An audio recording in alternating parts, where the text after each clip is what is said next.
Mapagpalang araw po sa bawat isa. Ito po si Brother Ron. Kung naalala nyo yung ating nag-share ng testimony na siya ay blind at lalo siyang nakakita. Siya ay nabulag pisikal pero siya ay lalong nakakita espiritual sa ating Panginoon. Ngayon, ito po yung kanyang tatay, si Tatay Ronnie, na ngayon naman ay merong cancer. Gusto ko na po i-share sa lahat na yung aking ama po ay stage 4 cancer po siya sa lungs. Ito po si Brother John at ito po yung kanyang ipapahayag patungkol sa kanyang karamdaman na cancer. Na-diagnose ako na may cancer sa skin cancer at naka-diagnose ko na malignancy na talaga yung... So mga kapatid, sa inyo po na nauunawaan ang ganitong kalagayan ng ating kapatid ay malaya po kayong tumuwang. Ilalagay ko po dito yung ating GCash number at bank account. At any amount basta galing sa puso, yan po ay maging pagpapala. Maging dadaluyan po kayo ng pagpapala. At kung kayo po ay kinakausap ng Panginoon ay sabi ng Biblia, "It is blessed to give than to receive." Yan po ang malinaw na sinasabi ng Biblia. Ano po? Kaya sa mga nais po na makatuwang sa lagayan ni Brother John na siya po ay may cancer, ay malaya po kayo mga kapatid. Ano po na tumuwang? Una po sa lahat, ulit magandang araw po sa ating lahat. So, ako po yung nag-testimony nung nakaraan about po sa aking buhay at akin din po yun na bahagi yung aking ama sa aking testimony. Ito po yung aking ama na sinabi ko na sa umpisa pa lang, siya po ay nanalangin na para sa akin. Hindi pa po ako Kristiyano pero yung ama ko ay nagpapatuloy na sa Panginoon. At grabe po yung power ni Lord sa aming buhay. At ito po yung aking ama. Hindi ko po alam kung kailan po siya na-save, kung anong year. Pero sa pagkakaalam ko, 2018 po nang na-revive po yung aking ama. At praise God po, mayroon po kaming church. At yung aking ama ay ginamit din po ng Panginoon. Amen. Dahil wala pa po kaming church, yung aming bahay, yung aming tahanan, binuksan po ng aking ama para doon. Para yun po yung aming Selving House Church. At biyaya po ng Panginoon, meron na po kaming building doon po sa Blessed Baptist Church. At biyaya po ng Panginoon, ginamit niya po yung aking ama. Gusto ko na po i-share sa lahat na yung aking ama po ay stage 4 cancer po siya sa lungs. Stage 4 cancer. At karamihan po sa atin iisipin na baka mayroon siyang bisyo or nagsisigarilyo. Bilang anak, kasama ko po yung ama ko sa paglaki at hindi ko po siya nakita na mayroong bisyo. Hindi ko siya nakita na nagsisigarilyo. No? So, kaya po kami mga anak ng tatay ko, nagulat rin na mayroon po siyang stage 4 cancer. Nung nalaman po namin, hindi po namin alam na mayroon po siyang cancer dati kasi po yung aking nanay umuwi po siya galing Cebu kasi po yung tatay ko ay mayroon pong request na sana po mayroon po siyang live birth. Kaso yung ama ko di po siya pinanganak dito sa Iloilo, doon po siya pinanganak sa Negros. Kaya po ang purpose po sana ng pag-uwi ng aking ina, yun po sana yung pumunta sila sa may Negros.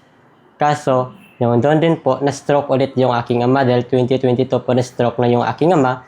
Mild stroke po yun. Pero nitong 2023 lang, yun po at na-stroke ulit yung aking ama.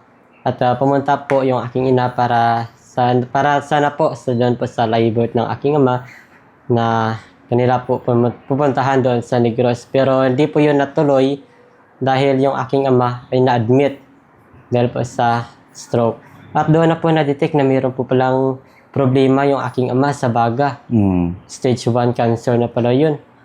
So yun po, mayroon pong request sa amin na biopsy at nagpa-biopsy rin po kami. At yun po, marami pong request sa CT scan. At pagdating po ng result, doon po nalaman na yung aking ama biglaan na lang po naging stage 4 yung kanyang cancer. Kaya ito po yung kanyang kalagayan. At noong pong 2024, marami pong check-up pero hindi pa po siya nakimo noon. Nakimo po yung aking ama nitong 2025 lang at mga 2 months po na nakimo siya.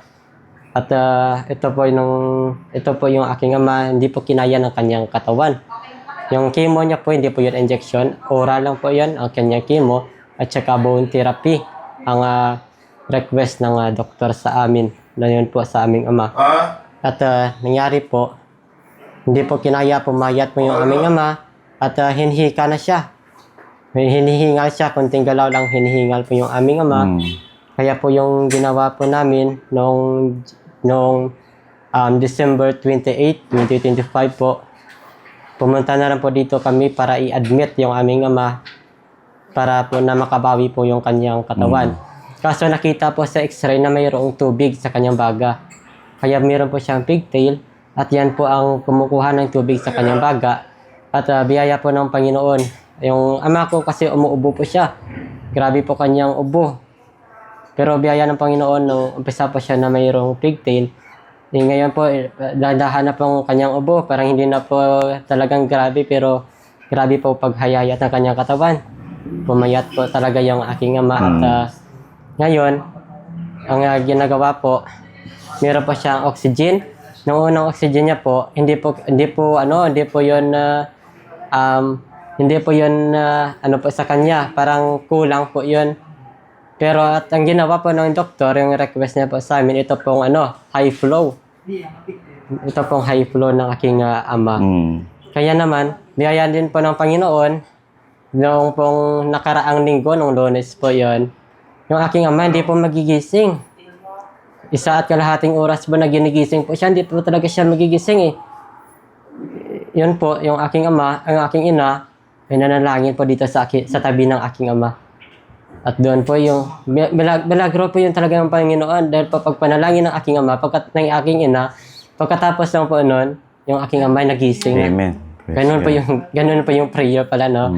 Grabe yung Panginoon. Right. Amen. At yung aking ama, biyaya po ng Panginoon, yun po, bumalik po yung kanyang lakas. Pero, pagkagabi lang po ng Lunes ba na yun, nilagyan po ulit siya ng high flow. Kasi po, oxygen lang po yun eh. Kaya po yung high flow dahil hindi po sapat yung oxygen na pumapasok sa kanyang utak, katawan.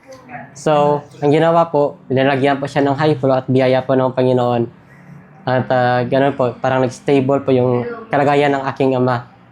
At ngayon po, meron po siya, pinalitan naman po, kagabi lang po, ang kanyang high flow. Kasi po, parang hindi po talaga sapat eh, yung oxygen sa kanyang katawan. Kaya po, pero ito po yung sa likod ko yung machine. Everyday po ito, 2,000 pesos po ito. Everyday po. Kaya ito na lang po yung nagdadala ng oxygen sa aking ama. At doon po, biyaya po ng Panginoon. Kahit noon po kamahal. Pero nakayanan naman po ng aking ama. Yeah. So, yan po, pinansyar po ito talaga yung problema natin. Pero biyaya naman ng Panginoon. Malaki yung Panginoon kumpara sa oxygen na to. Amen. So, yan po.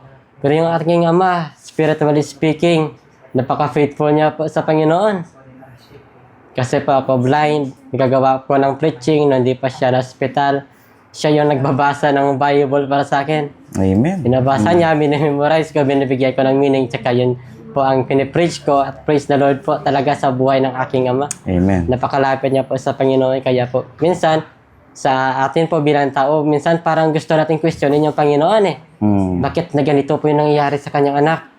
Pero biyaya po ng Panginoon, isa itong pagsubok upang tayo po yung mapalapit pa sa Panginoon. Amen. Grabe po talaga yung Panginoon. Amen. Sa kabila po ng sitwasyon namin, hindi po namin sinisisi yung Panginoon. Amen. Napaka-faithful niya. Yes. Hindi nga po natin mabilang yung faithfulness ng Panginoon, tapos yung kulang ng Panginoon sa atin, bibilangin pa natin, di ba? So, bilangin po natin yung kagandaang loob ng Panginoon sa ating buhay, mga kapatid. So, ito po yung aking tatay, hindi po siya makapagsalita. Hinihingal po siya eh. So, sa lahat po ng mga kapatid na nakikinig, panalangin na po natin na sana po makabawi po yung katawan ng aking ama. At yung kanyang baga po, sana po na makabawi po. Kasi hinihingal po talaga siya eh kapag walang oxygen. Hindi po siya makahinga sa kanyang sarili lang. Oxygen po yung nagdadala sa kanya. At panalangin lang na sana po kung ano pong kaloob ng Panginoon. Sana po makauwi pa yung aming ama sa aming tahanan. Amen. Makasama pa namin. 10 kaming magkapatid. Yung bunso namin napakaliit pa. So ganyan po. Masakit din po sa amin na makita mo yung sitwasyon ng iyong ama. So kaya po, please pray lang po na sana po na amin na po ito mahal. Ano po, ma-overcome mga Yes. pagsubok na ito. Amen. So, So, yeah. yung overcome na pagsubok, madali lang po yan. Pero spray lang po yan sa ating spiritual life. Yes. Amen. Kasi hindi po successful yung overcome kung sira naman yung ating testimony. So, pray lang na sana po sa lahat ng pagsubok, mas mapalapit pa po tayo sa Panginoon. Amen. So, kaya po, ako po nagpapasalamat po sa aking ama nito. Hindi po dahil sa kanya, hindi po ako tumanggap sa Panginoon na aking tagapagligtas. Kaya po Amen. ginamit po siya ng Panginoon. At preacher din po ito siya. Nagpe-preach din po ito po ng gospel ng Panginoon. At yung life verse po ng aking ama, Romans 6:23, yan po yung palagi niya inuulit kapag nagpe-preach siya. For the wages of sin is death. Yan po palagi yung pinipreach ng aking ama, yung salvation talaga. Amen. Kaya po, biyaya po ng Panginoon sa akin ng aking ama. Kahit mahirap na po kami, ako ay nagpapasalamat sa Panginoon dahil binigyan niya ako na ganitong ama na mapagmahal. At siya po ay naging tapat sa amin. Napakasipag ng aming ama para sa amin mga kanyang mga anak. Hindi po siya nagkulang talaga eh. Amen. Praise God, kapatid. Salamat sa iyong patutuo. At maraming pong salamat sa inyo. God bless you all. Mapagpalang araw po sa bawat isa. Ito po si Brother John at ito po yung kanyang ipapahayag patungkol sa kanyang karamdaman na cancer. Kapatid, ano pong masasabi nyo? Una sa lahat, no, nagpapasalamat ako sa Panginoon na kahit na may karamdaman ako, pero still, yung Panginoon, mabuti ang Panginoon sa amin kasi kahit na ganito, pinapala niya pa rin kami. Tsaka sa karamdaman ko ngayon, I know na may purpose ang Panginoon para sa akin. Kaya na kahit na ganito, magpapasalamat ako sa Panginoon na patuloy na kaming ginagabayan. Tsaka sa araw-araw na pamumuhay, tinutulungan niya pa rin kami kahit na ganito kami. Pero salamat talaga sa Panginoon na patuloy na kaming ginagabayan. At saka sinusuportahan kami kahit na yung trabaho ko na putol dahil sa karamdaman ko. Salamat pa rin kami sa Panginoon na talagang kanyang paggabay sa amin talagang tuloy-tuloy. Salamat talaga. Na-diagnose ako na may cancer sa skin cancer at naka-diagnose ko na malignancy na talaga yung kaya nga na-undergo ako sa chemo. Tapos ng chemo, nag-undergo pa rin ako ng radiation therapy ngayon. At saka 35 session ito. Sa ngayon, pang-siyam na session pa lang ako. At patuloy na therapy ako. Every weekdays, Monday to Friday. So, ganun yan. Kaya sa mga nais po na makatuwang sa lagayan ni Brother John na siya po ay may cancer, ay malaya po kayo mga kapatid. Ano po na tumuwang. Maraming salamat po and God bless you all.